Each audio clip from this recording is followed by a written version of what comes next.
Kamusta kabayan? Nandito nga pala kami ngayon sa Euro Village compound at dito kami ngayon nag-celebrate ng despedida, party, charot ng aking mga anak dahil ngayon lang naman merong panahon at merong day off ang aking mga pinsanin at ganun din ang aking ate. Andito yung mga kiddos ko at dito kami ngayon magkakasama at nagse-celebrate nga at kakain ng favorite food namin kagaya na lamang nito mga sweet cakes and of course yung pizza na hindi pinagsasawaan ng aking mga kiddos.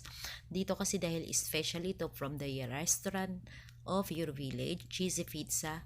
And also, yung paborito pa rin nila na shawarma na nami-miss nila sa Pilipinas. Iba kasi yung gawang shawarma dito sa Saudi talaga. Sinasabing authentic o legit talaga na shawarma. Dito nga pala sa Euro Village, pa nagre-request ako ng order ko like yung shawarma nga. Parang jumbo shawarma ang meron sila dito. Ine-request ko lagi na i-cut into 2 or 4 kasi malaki po yung order na yun with french fries at lagi kong nire-request din ang garlic sauce dahil yun yung favorite ng aking mga kiddos na sausawan ng french fries and then pwede nyo rin siyang ilagay o isawsaw ang inyong shawarma. So ito yung ginagawa ko ngayon para kahit ilang araw na lang sila dito ay hindi nila ma-miss ang shawarma made from Saudi, legit from Saudi.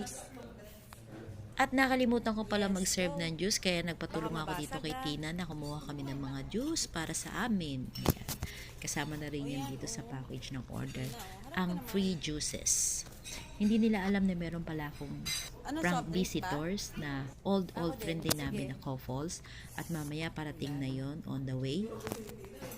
Dinamihan talaga namin ang order ng pizza dahil ang alam ko ang bawat isa sa anak ko ay nakakaubos ng 4 o 5 slices of pizza.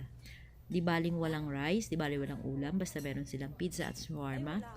Siguro 3 times a week ay pumupunta kami rito para kumain ng pizza. Of course, made from Euro Village. At eto nga, nagpapasalamat din ako dahil binigyan sila ng kanilang mga tita-tita, titos ng kanilang pabaon bago umuwi ng Saudi Riyal cash. At medyo nahiya pa at excited ang aking mga Janakis. At habang hindi pa nila kayo nasisilip. Dali, dali. Tara, dali. Tara. Pasok, punta kayo doon. Diretso, bilisan nyo. Doon sila. Ayan. Dali. Go doon sa may dulo. Andoon. Halika, dali. Halika, dali.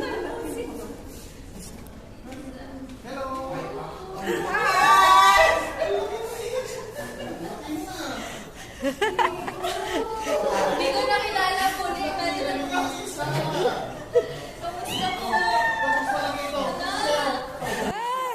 Wow.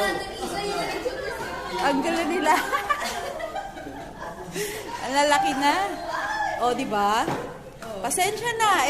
Nagpa-prank ako ngayon eh. Nagpalit po ba kayo? Same apartment? Wala na. O, siya ka. Wala na. Ano yan? Ano problema mo?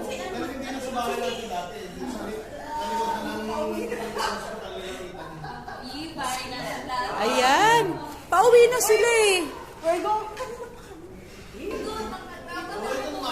Ayan na, oh. Nagkakagulo na kami naman. Dito niloloko ka, ano?